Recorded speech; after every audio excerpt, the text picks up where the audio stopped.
Bonjour à tous, je suis très content de pouvoir vous retrouver aujourd'hui pour notre réunion en ligne. Alors, n'oubliez pas aussi de vous abonner à notre chaîne YouTube et aussi de cliquer sur la petite cloche pour pouvoir recevoir des notifications quand nous mettrons de nouvelles vidéos en ligne. Aussi, likez notre page Facebook et abonnez-vous à notre compte Instagram. J'aimerais vous parler en fait d'un scoop. Un scoop un petit peu incroyable, un scoop un peu extraordinaire. Je suis sûr même quand je vais vous dire ce scoop, vous allez être obligé de vous lever, d'aller chercher quelqu'un dans votre maison, dans la pièce et de lui dire attends, on vient de me dire un scoop incroyable.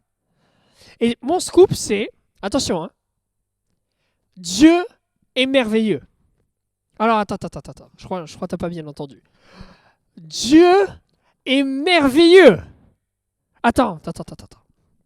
Je crois que t'as pas compris. Mon scoop, c'est Dieu est merveilleux.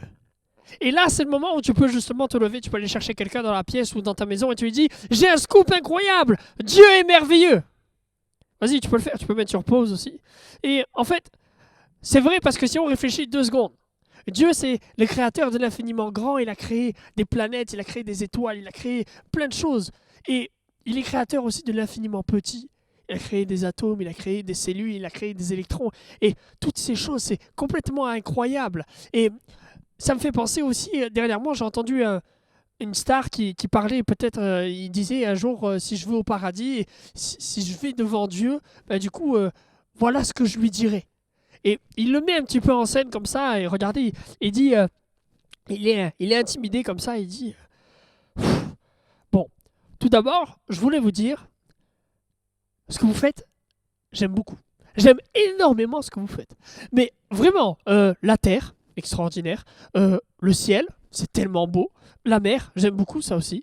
Mais ce qui m'a le plus estomaqué, c'est la femme. La femme, mais c'est waouh, à partir d'une côte en plus. Mais c'est juste magnifique.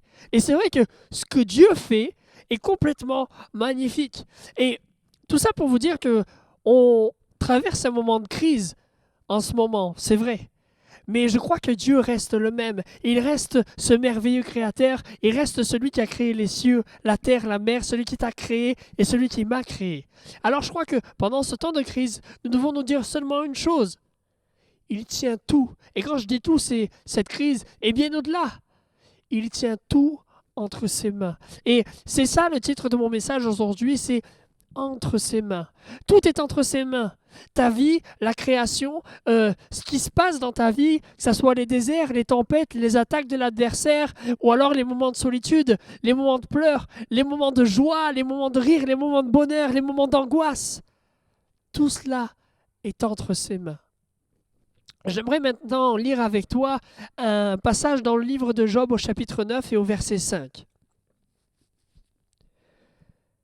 Il transporte soudain les montagnes. Il les renverse dans sa colère. Il secoue la terre sur sa base et ses colonnes sont ébranlées. Il commande au soleil et le soleil ne paraît pas. Il met un sceau sur les étoiles. Seul, il étend les cieux. Il marche sur les hauteurs de la mer. Il a créé la grande ours, l'orion et les pléiades et les étoiles des régions australes. Il fait des choses grandes et insondables, des merveilles sans nombre. Voici, il passe près de moi, je ne le vois pas. Il s'en va et je ne l'aperçois pas. Alors c'est vrai que la Bible renferme de nombreux versets, de nombreux passages qui montrent la puissance et la grandeur de Dieu. Et en vérité, j'ai choisi ce verset parce que le dernier verset, le verset 11 que je viens de vous lire, nous voyons que Dieu passe près de nous. Il est écrit, voici, il passe près de moi. Dieu est proche. Et c'est ça que je trouve merveilleux, c'est qu'il est celui qui fait des merveilles sans nombre et qui s'intéresse à toi. Il est celui qui fait des planètes, celui qui fait des galaxies, celui qui crée des cellules. Et il s'intéresse à toi, il s'intéresse à nous, il s'intéresse à nous qui sommes finalement si petits, si insignifiants, si infidèles, nous qui sommes simplement des humains pécheurs. Il s'intéresse à nous et même plus que cela, il veut que nous puissions le connaître personnellement. Ça me fait penser à cette histoire de Jésus qui se rend chez un pharisien. Nous avons Simon, un pharisien qui va inviter Jésus, il va le prier à venir manger dans sa maison. Alors Jésus va accepter, il va rentrer dans sa maison, ils vont commencer à se mettre à table. Et nous avons une femme qui est connue dans cette ville pour avoir une vie de débauche. C'est une pécheresse. Et elle va savoir que Jésus est présent dans la ville. Alors, elle va s'empresser d'aller le rencontrer dans cette maison avec du parfum. Arrivée dans la maison, ils sont toujours à table. Elle va se placer derrière Jésus et elle va pleurer. Elle va pleurer comme jamais sûrement elle n'a pleuré. Tellement elle va pleurer que ses larmes vont mouiller les pieds de Jésus. Je ne sais pas si vous avez déjà vu ça, des gens qui pleurent tellement toutes les larmes de leur corps qu'ils font des flaques au sol. Et bien là, c'est exactement la même chose.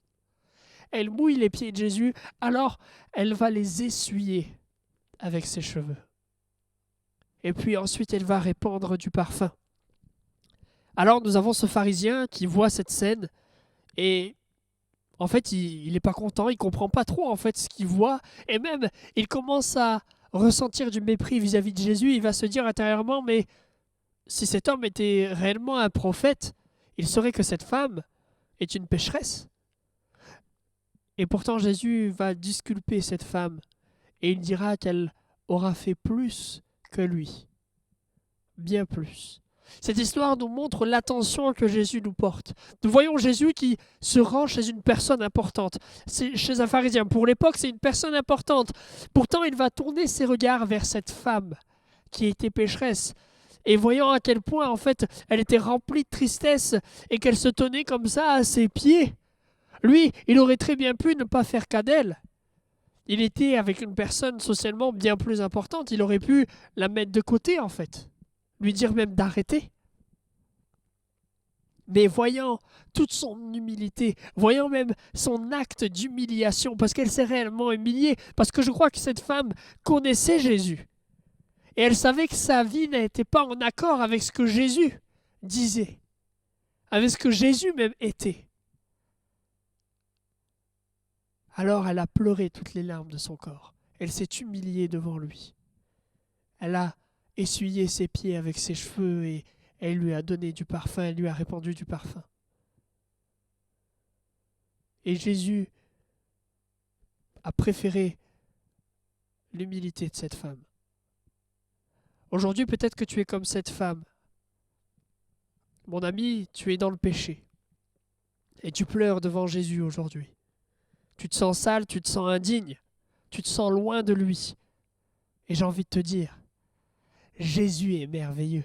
Jésus est merveilleux parce qu'il veut te pardonner. Jésus est merveilleux parce qu'il veut faire cas de toi. Il veut regarder avec toi ton péché. Il veut regarder avec toi ta vie. Il est mort sur la croix pour ce moment-là, ce moment où tu es derrière ton écran là, et où tu m'écoutes te parler de lui, et où tu ressens justement tout cet amour, tout l'amour de Jésus, parce qu'il est mort à la croix par amour. Il voulait te sauver. Alors, maintenant j'ai envie de te dire, reçois. Reçois ce que Jésus veut te donner et demande pardon. Et toi qui m'écoutes pour la première fois, reçois ces simples paroles. Parce que ces simples paroles peuvent créer en toi quelque chose d'extraordinaire. Elles peuvent créer en toi des choses merveilleuses. Une relation avec ce Dieu qui est merveilleux. Elle peut créer en toi une joie que tu as perdue. Elle peut créer en toi un bonheur que tu cherches. Reçois ces paroles et que tu puisses vraiment être entre ses mains. Que tu puisses donner ta vie, que tu puisses la déposer entre ses mains, parce que c'est ce qu'il veut. Que tu puisses faire cette prière dans Psaume au chapitre 31. Mes destinées sont dans tes mains. Délivre-moi de mes ennemis et de mes persécuteurs.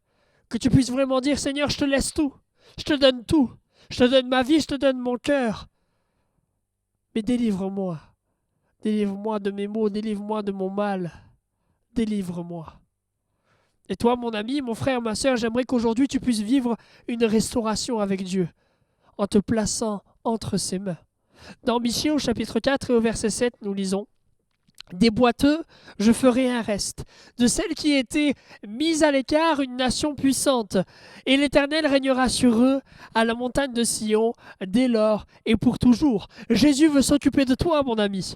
Il veut te restaurer. Il veut que tu sois entre ses mains. J'ai envie de te dire, mais qu'est-ce qui te fait boiter? Pourquoi es-tu boiteux? Pourquoi est-ce que tu traînes la patte? Pourquoi es-tu à l'écart? Est-ce que c'est à cause d'une addiction? J'ai envie de te dire, c'est pas parce qu'on est chrétien qu'on est intouchable. On peut être chrétien et victime d'une addiction. Ça peut être la télé, la nourriture, le téléphone ou d'autres. Ou alors, pourquoi es-tu boiteux? Pourquoi es-tu à l'écart? Parce que tu ne t'aimes pas. Tu refuses de voir ton reflet dans le miroir. Tu refuses qu'on te prenne en photo. Tu refuses même de voir des photos de toi. Alors tu te dénigres constamment. Tu te fais du mal, même physiquement. Tu te détestes. J'aimerais te dire, si c'est le cas, vraiment ça me touche parce que c'est très dur de s'aimer soi-même. Surtout maintenant, dans notre époque moderne, où l'image de soi est tellement importante. Du moins, c'est ce que l'on veut nous faire croire. J'aimerais que tu puisses faire cette prière. Ô Dieu, crée en moi un cœur pur.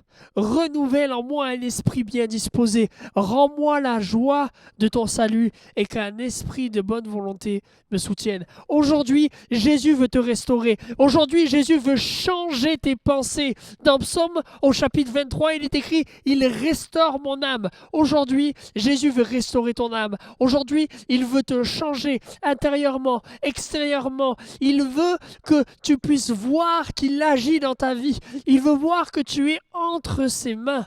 Quand tu pleures, il pleure avec toi. Quand tu cries, parce que finalement tu as trop mal, parce que ce mal intérieur doit sortir et que tu dois l'extérioriser et que tu dois crier, il est là tout près de toi et il te dit viens, viens, viens entre mes mains. Je vais réparer ce qui ne va pas. Où as-tu mal? Qu'est-ce qu'il y a, mon enfant? Je vais m'occuper de toi.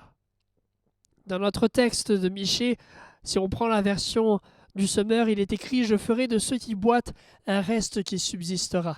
Ça veut dire que il fera de ceux qui boitent des gens qui seront endurants pour la course, des gens qui pourront aller jusqu'à la fin de la course. Et c'est ça qu'il veut faire avec toi. Il ne veut pas que tu boites lors de ta course. Il veut que tu sois endurant. Et pour ceux qui sont à l'écart, il veut faire des personnes fortes. Jésus veut te restaurer. Il veut que tu sois entre ses mains. Il veut que tu arrêtes tout ce qui te fait du mal, tout ce qui te rend malheureux, tout ce qui te rend peut-être même si violent envers toi. Il veut te redonner le sourire. Il veut te redonner certaines choses même peut-être que tu as perdues. Et même, je crois qu'il veut faire de toi, avec cette expérience, un Barnabas. Quelqu'un qui va encourager les gens avec son témoignage. Quelqu'un qui pourra dire à une personne qui a vécu la même chose que toi, tu étais dans une addiction, moi aussi. Tu ne t'aimais pas, moi aussi. J'étais au fond du trou. Je ne savais même pas où aller et j'étais chrétien. Je lisais ma Bible, je venais aux réunions, j'écoutais Dieu, j'essayais de me rapprocher de lui, mais j'étais au plus bas dans ma vie. Et puis, il est venu et il m'a restauré. Mon addiction envolée. Mes pensées que j'avais sur moi disparues. Il a restauré mon âme parce qu'il m'a pris entre ses mains. Je crois que Dieu veut faire cela avec toi. Il veut faire de toi un Barnabas. Il veut que tu puisses encourager les autres par cette expérience que tu vas vivre avec lui. J'aimerais finir en revenant sur notre verset dans le livre de Job. Et vous relire justement ce verset 11. « Voici qu'il passe près de moi et je ne le vois pas, qu'il disparaît et je ne le comprends pas. » Est-ce que tu vois Jésus dans ta vie? C'est la question que je te pose aujourd'hui. Dis-moi, mon ami, est-ce que tu vois Jésus dans ta vie? Pour le voir, il faut le croire. Et peut-être que tu me diras, mais j'y crois dur comme fer. Je crois que Jésus est mon sauveur. Je crois qu'il peut agir. Alors j'aimerais te dire peut-être que tu ne le verras pas forcément de suite. Notre verset nous dit qu'il disparaît et je ne le comprends pas, ou alors, dans certaines traductions, je ne l'aperçois pas. Je pense que Dieu va faire de toi quelqu'un d'endurant, de persévérant, pendant ce temps d'attente, pendant ce temps où tu dois être attentif. Mais j'aimerais te dire surtout, n'oublie pas, même si tu dois attendre, il est avec toi. Jamais il ne te laisse seul. Jamais il te laisse tout seul dans un coin et il te dit débrouille-toi. Jamais. Nous avons ce verset dans Ésaïe au chapitre 41. Ne crains rien car je suis avec toi. Ne promène pas des regards inquiets car je suis ton Dieu. Je te fortifie. Je viens à ton secours. Je te soutiens de ma droite triomphante. Tu n'es pas seul. J'aimerais finir simplement en vous disant, quand j'ai écrit ce message, il y a ce chant qui m'est revenu, sûrement que vous connaissez, et même j'ai envie de vous dire, je vous invite à l'écouter après cette prédication. Entre tes mains, j'abandonne tout ce que j'appelle le mien. Oui, prends tout, Seigneur. Prends mon cœur, prends mon âme. J'aimerais que tu puisses déjà être dans un moment de prière, que tu puisses peut-être déjà fermer les yeux. Et j'ai envie de te dire, aujourd'hui, tu peux vivre une expérience avec Dieu. Aujourd'hui, confinement, pas confinement, tu es derrière ton écran et je crois que tu peux vivre une expérience de restauration, mon ami. Je crois que tu peux vivre une expérience de délivrance. Il peut détruire ce qui te fait boiter. Il peut détruire ce qui te met à l'écart. Toi qui m'écoutes pour la première fois, tu peux vivre une expérience de conversion. Tu peux donner ta vie à Jésus. Tu peux placer tout entre ses mains. Place ta vie, place ton cœur, place ton âme, tout ton péché, place tes peurs, tes complexes, tout. Place tout entre ses mains et tu verras ta vie changer. J'aimerais finir en priant pour toi. Seigneur, je te prie pour cette personne qui est là, qui me regarde derrière son écran et qui veut simplement recevoir une parole de toi. Que tu puisses restaurer, Seigneur, l'âme de ceux qui sont fatigués. Que tu puisses relever, Seigneur, ceux qui sont à bout et ceux qui boitent. Seigneur, que tu puisses toucher aussi celui qui veut recevoir, Seigneur, ton pardon, que tu puisses, Seigneur, rentrer dans son cœur, rentrer dans sa vie et tout changer, le pardonner de son péché. Seigneur, que tu puisses toucher ces personnes. Vraiment, je te le demande en ton nom, que tu puisses les bénir abondamment et qu'ils puissent tout remettre entre tes mains. Amen. Amen. Je vous remercie d'avoir passé ce temps avec nous. Je vous dis à très vite et que le Seigneur vous bénisse.